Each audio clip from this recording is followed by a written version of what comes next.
Today's lecture will be on Chapter 11, the Progressive Reform Era, Section 4, Suffrage at Last.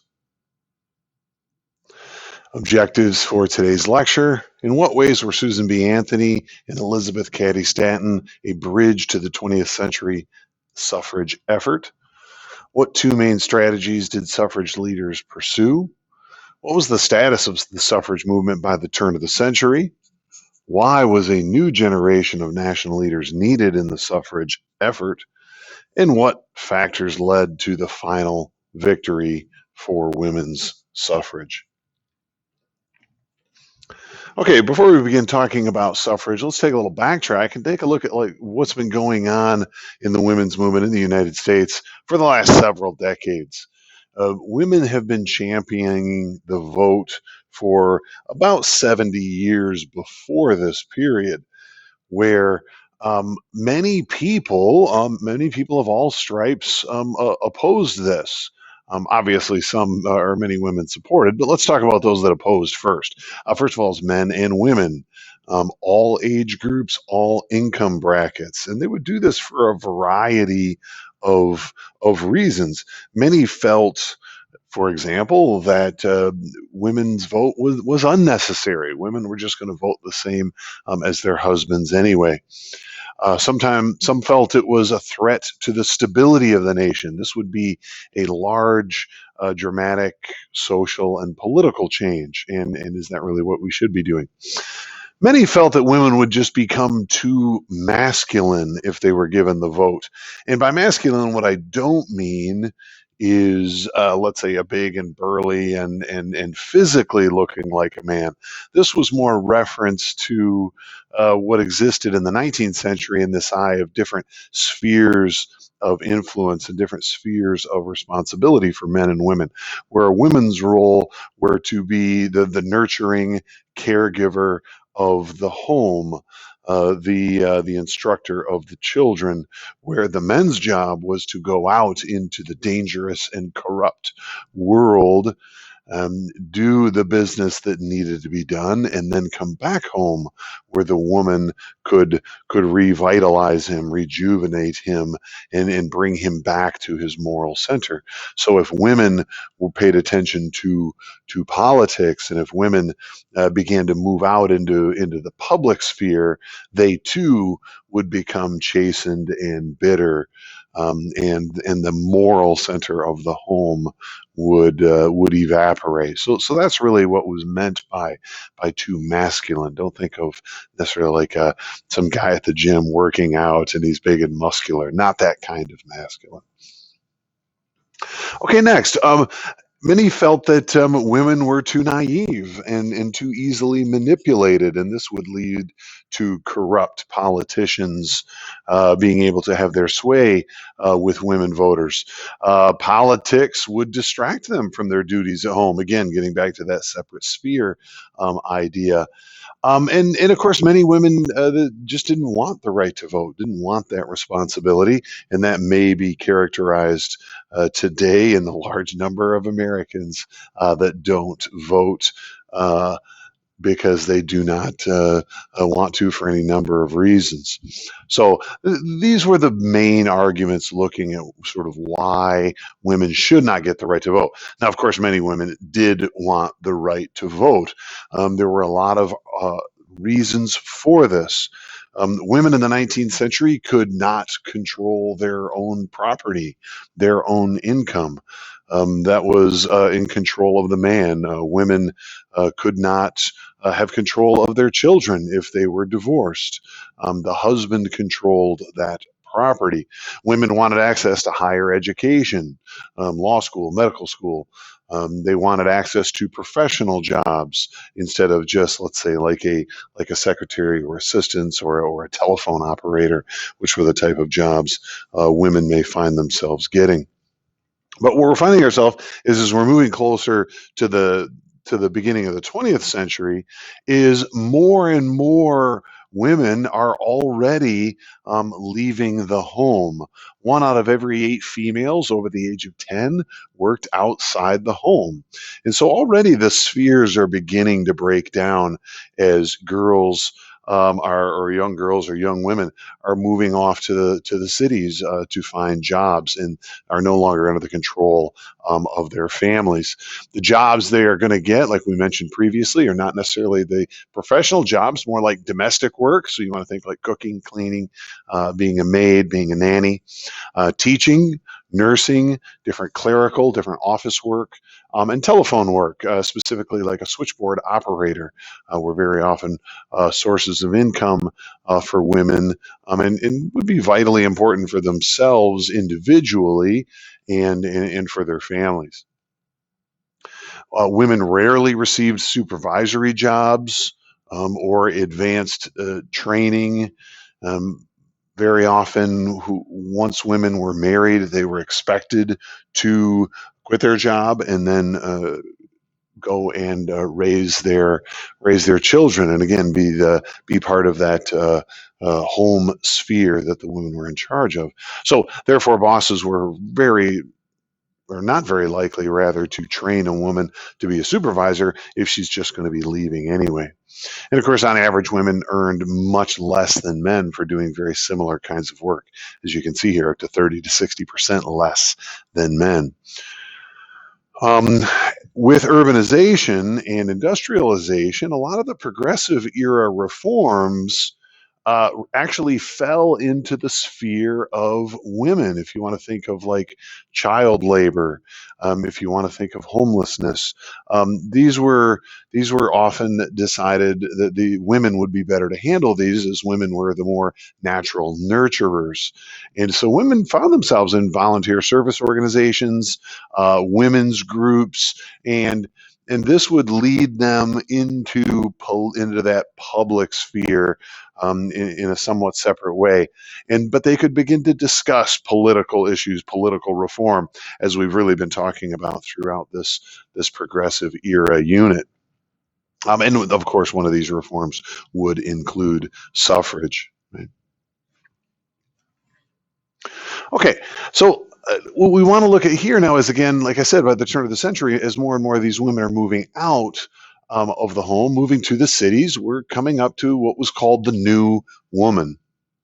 By the early 1900s, the woman question was, as it was called, is sort of what are women going to be doing here in this new society? Should women have the vote? What is the new sphere for feminine influence here? And this had grown into a lot of issues besides suffrage and said political rights, but economic rights as well. Uh, as women entered the workforce, more would go to college, right? And they felt freer in this society, wearing shorter hairstyles, shorter hemlines, right? Shorter dresses, to have these independent activities. Young single women working in factories would have, for the first time, disposable incomes, where they could go out and spend their money on what they wanted. In many ways, they were more free than their mothers and grandmothers had ever been. So the new woman and this industrialization and urbanization movement is changing the social structure of America. And of course, many people think this is fantastic. Many people do not. So this is what women are doing and what women are up to at about the turn of the century. And so getting back to our suffrage idea, so again, women have been seeking the right to vote for a long time, going back to 1848, the Seneca Falls Convention. This was in upstate New York. We're going to see women activists coming together and beginning to champion this cause of women's suffrage. And this is where we will see Lucretia Mott, Elizabeth Cady Stanton, Susan B. Anthony would be joining the causes of these. Or joining this cause. In 1966, they'd found a newspaper called The Revolution, and they formed the American Equal Rights Association, and pushing further and further toward the equality of rights between men and women. Um, Eventually, the movement would split into two different groups, really designed along the best avenue for success. Both of these groups had a similar goal, equality of rights, women's suffrage. They just disagreed on how best to achieve that goal. So we're going to see the National Women's Suffrage Association is going to attempt the constitutional amendment method. The American Women's Suffrage Organization would work at the state by state level. And we will look at both of those groups in a second. Wyoming is going to enter the Union in 1869, and this will be the first state that gives women the right to vote. In 1972, Susan B. Anthony would form or would practice rather civil disobedience in Rochester, New York. So civil disobedience. This is basically just kind of defined as it's a nonviolent refusal to obey a law in effort to change that law.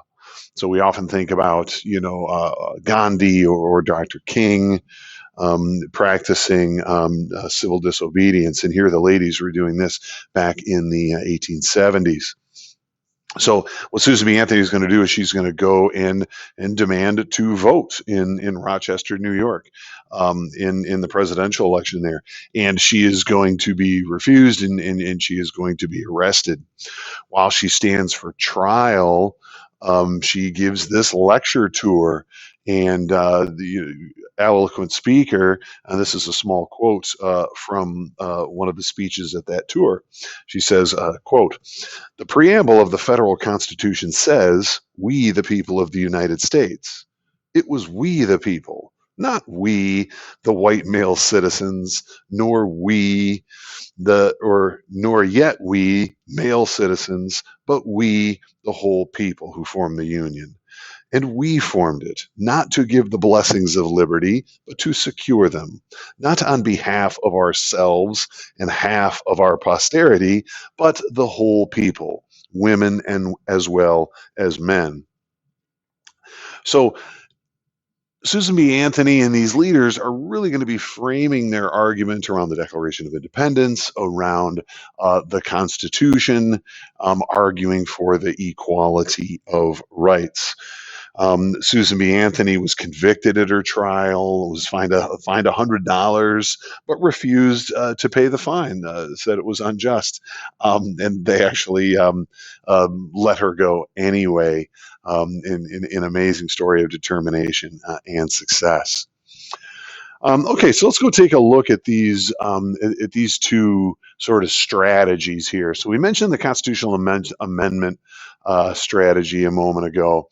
And with this idea, and if you look at the graphic down below, this is the process for how we're going to, or how we're going to amend our Constitution in this country. And so there's two different ways of proposing an amendment. Basically, 2/3 of the House, 2/3 of the Senate have to agree on this proposal. There is a different way of proposing an amendment, a 2/3 vote by a national convention called by Congress. Or by the state legislatures. That one has never been used. We've never done that in the United States. However, it is still an available option, but so far all of our amendments, it's gone through the House and the Senate. 2/3 the votes, 2/3 the Senate. And then to ratify an amendment, it takes passage of 3/4 of the state legislatures. So 3/4 of the states have to agree to this. Again, there's another method, a passage by 3/4 of state special conventions. And you can see the bulk of the time it's been the state legislatures. Only the repeal of prohibition, the 21st Amendment of the Constitution, was done by the state conventions. And in that case, it was done because state legislatures would not take up the issue. So either way, the point is it's quite difficult to get an amendment passed in the United States. That's why we only have 27 of them at this point. But it is probably it's finally going to be the successful way in which this story gets told. So let's take a look here. So the first federal amendment to the Constitution was introduced in 1868. That one would stall out. It was reintroduced in 1878 and again stalled again. By 1887, the bill was introduced but not debated. And then, of course, they continued to introduce a bill every year up until 1896. And then the bill was defeated, and it was not reintroduced again until 1913. So this process. They were slugging it along for many decades with very little success. Most of this early success for suffrage is going to be done at the state level, state by state. And you can see on the map here, we've already mentioned Wyoming, 1869, Utah, 1896, Colorado, 1893. So tends to be Western states that are going to be the ones that introduce suffrage first. It was just, like I said, a little more successful, a little easier. Western states tended to be a little more open to this for a couple of different reasons. First of all, the Western states were a little more frontier oriented, where you had to make it on your own a lot more. Women, the gender spheres were a little more blurred out west. Also, Western territories, before they would become states, in an attempt to try to increase the number of women coming into the state, would grant suffrage just as a way to try to boost the popularity there. So you're going to see Western states becoming successful. The first real Eastern state to do so would be New York, and that would be in 1917. Okay, so let's go and take a look now at this new kind of generation of leadership. Unfortunately, these original leaders of the movement, Susan B. Anthony, Elizabeth Cady Stanton, died without seeing success in the movement. They would die in the early 1900s here, but not without. Their movement wasn't a complete failure, or maybe that's not the right way to say it. They did certainly have some successes, not just voting on the state level, but because of the NAWSA's or sorry, before the NAWSA's founding, and because of the success of some of these other movements, women had gained some rights, right? So women were now able to buy and sell property. They were able to will property to their prodigy, to their kids when they died. And so we were making a lot more successes. We talked about women having larger roles in politics as far as social reform, suggesting reform, monitoring enforcement of new laws. So even women couldn't vote. They were certainly becoming active in unions and picketing, and certainly getting arrested for these actions, as we have discussed in previous lectures. But also by 1900, more and more women were demanding the right to vote. So by the turn of the century, we're going to see this new organization, the NAWSA, National American Women's Association, and this is going to be the move. This is going to be the organization that really ends up kind of pushing this movement out. We're going to see two new leaders, Alice Paul, Lucy Barnes.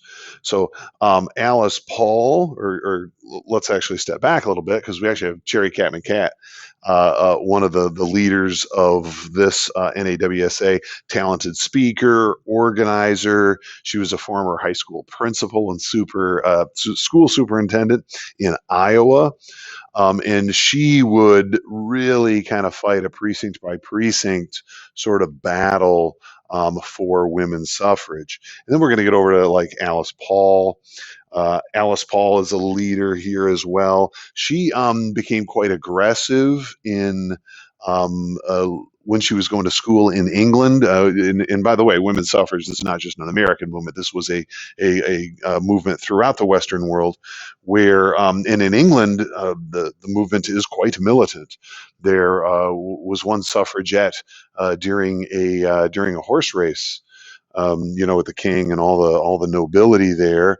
A young woman stepped out in front of the horses and was trampled to death in a show of disobedience. And again, a very sort of aggressive tactic. She was actually killed by the horse.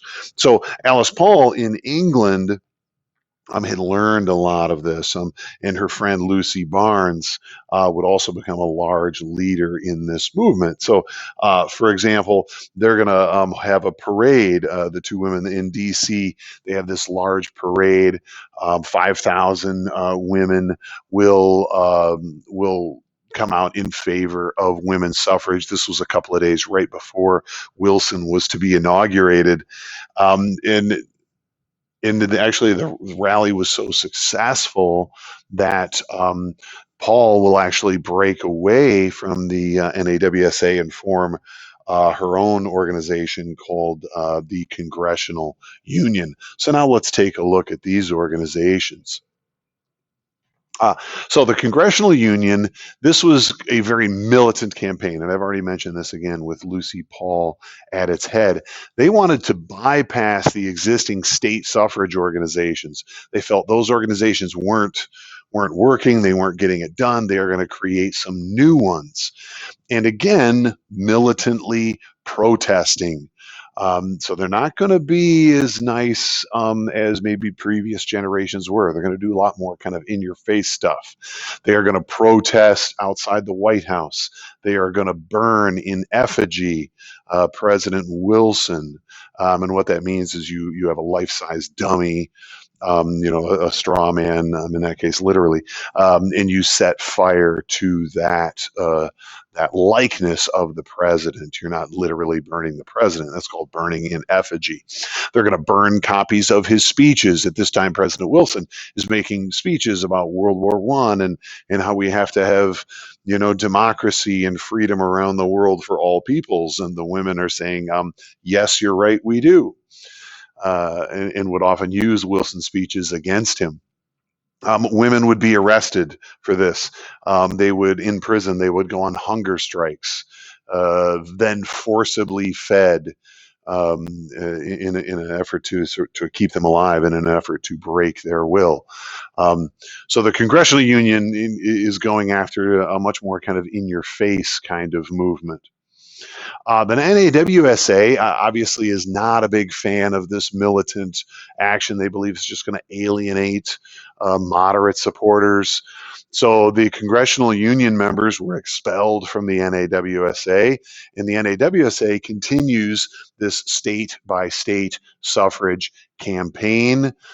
At the same time, they will then push for a new constitutional amendment. And by 1917, the NAWSA was the largest volunteer organization in the country, some 2 million members.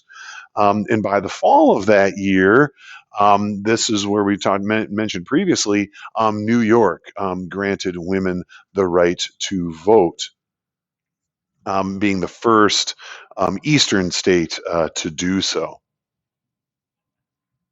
I want to talk briefly about just the impact of World War One when all of this is happening.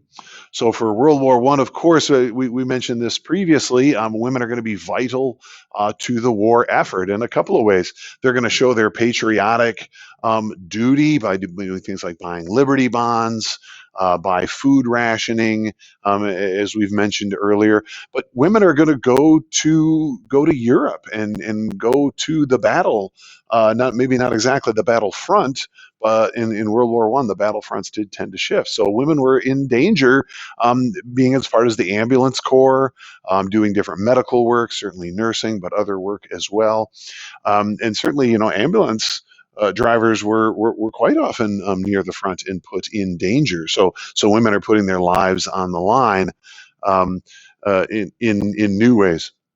And of course, as I mentioned again, women taking jobs on the home front, left by the men. And so what we're seeing is for in the previous century, all these arguments about women's sphere and the men's sphere and how women can't, come out into the public sphere. Their pure and moral souls will be corrupted. Those arguments were really kind of pushed away during the war. Because these roles were desperately needed, and women were more than willing to do that.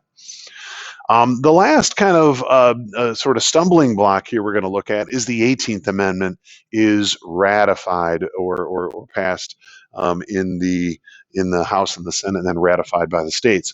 So the 18th Amendment, which we haven't mentioned a ton in here, that's going to be more in the. We'll do more about that when we get the impact of the 1920s. But the 18th Amendment was ratified during World War I. The 18th Amendment banned alcohol.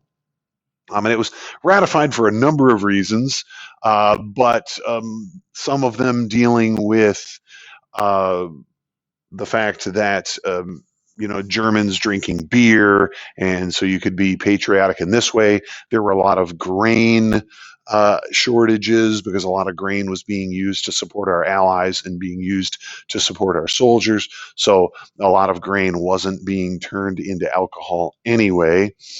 And so with the ratification of the 18th Amendment and the banning of alcohol, the largest organization that opposed women's suffrage was now gone. The liquor industry and the alcohol industry vehemently opposed women's suffrage because women were the ones leading the temperance movement of the 19th century. And of course, temperance was originally calling just for the restriction of alcohol consumption, but then eventually moved to banning of alcohol consumption. And women were leading this for some of the reasons we had discussed earlier, where men getting drunk, coming home, domestic violence against their wives or their children, men being fired on the job, and so there were a lot of reasons to ban alcohol at this time, and women were in the forefront of that campaign. So the liquor industry opposed women's suffrage because they felt if women could get the vote, they were going to lose their privilege of selling alcohol. But with the ratification of the amendment anyway, this organization no longer cared about women's suffrage. So what we're going to see in 1918, because of all the things we're talking about here, Congress formally proposes this suffrage amendment. It will be passed in the United States Senate. After it goes through the House and the Senate, now, of course, the battle begins in the states.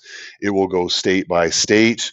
Again, kind of beginning in the West pretty easily. And it's really going to come down to Tennessee is going to be the final state that does this, the 36th state, which would be that that 3/4 of the states necessary to do that. And in August 1920, Tennessee would ratify the 19th Amendment to the Constitution, granting women the right to vote. And as I've mentioned previously, this is probably the final major reform, at least, of our progressive era. So today we looked at in what ways were Susan B. Anthony and Elizabeth Cady Stanton a bridge to the 20th century effort? What were the two main strategies the suffrage leaders pursued? What was the status of women's suffrage by the turn of the century? And why was a new generation of national suffrage leaders needed? And then what factors were the final ones that led to the victory for women's suffrage?